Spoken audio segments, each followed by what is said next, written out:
Good day to all. I'm honored to join this event on the future of food systems and biodiversity regeneration.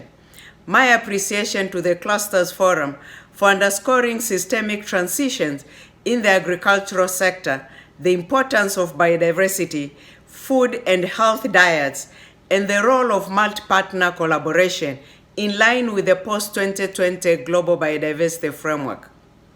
2020 was labeled a super year for nature.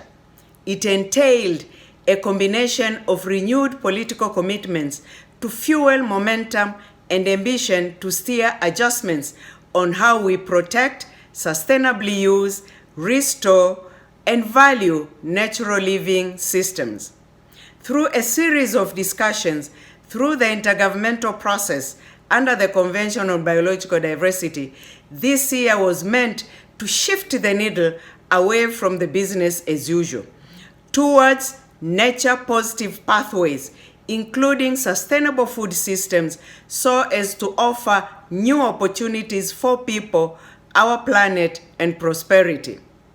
But 2020 brought another reality, COVID-19, and a stark reminder that our health depends on the air we breathe, the food we eat, water we drink, soils for food production, and these all are intricately connected to the health of our surroundings and planet.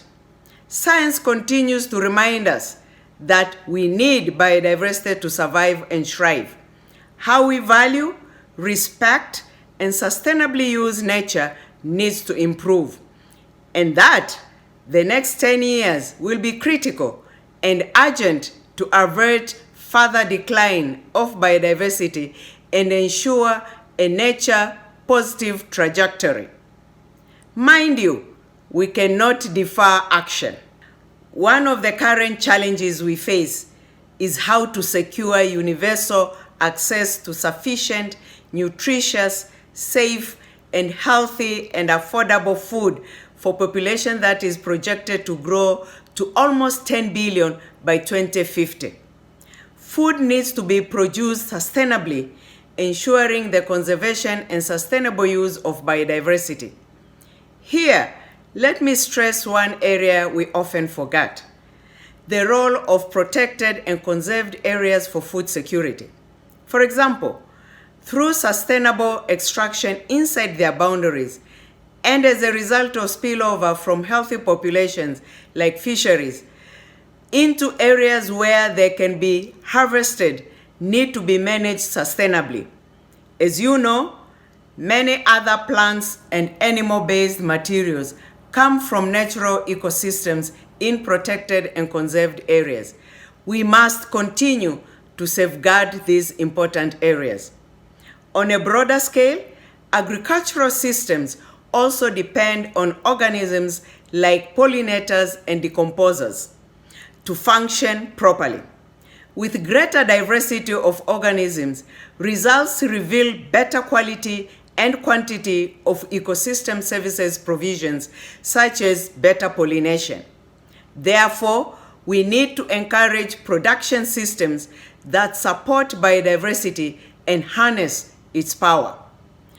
There are many different biodiversity-based farming techniques like agroforestry, agroecology, conservation agriculture, silvopasture.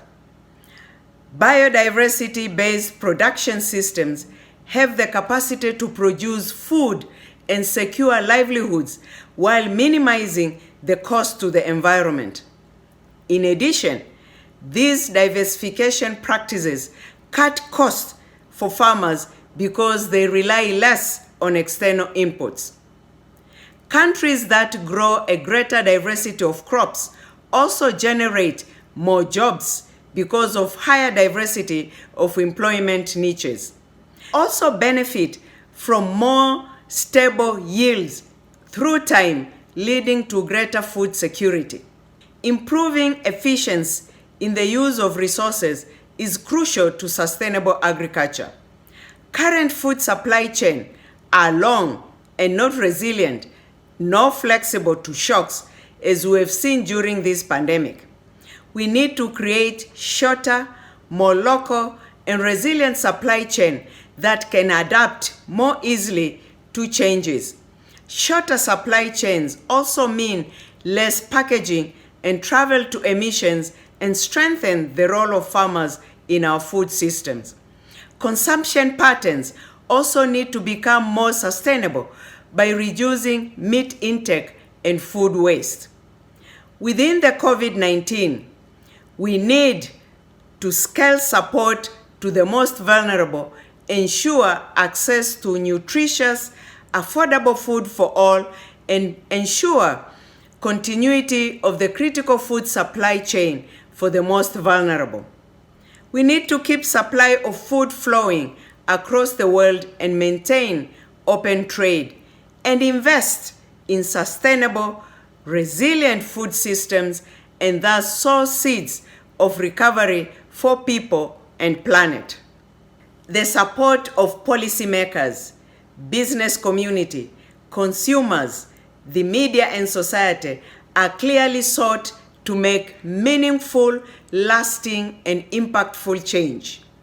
Addressing these interconnected emergencies require innovation, collaboration, resources, and greater ambition to ensure no one is left behind.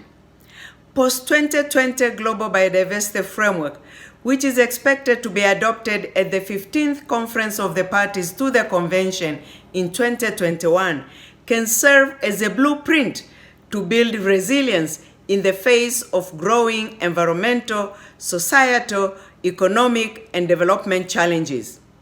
As we chart forward to our next Conference of the Parties in 2021, all actors are encouraged to increase ambition. As you carry out your discussions, I invite you to share your ideas for collaboration. The road to Conference of the Parties next year offers many opportunities, including the United Nations General Assembly Biodiversity Summit next month.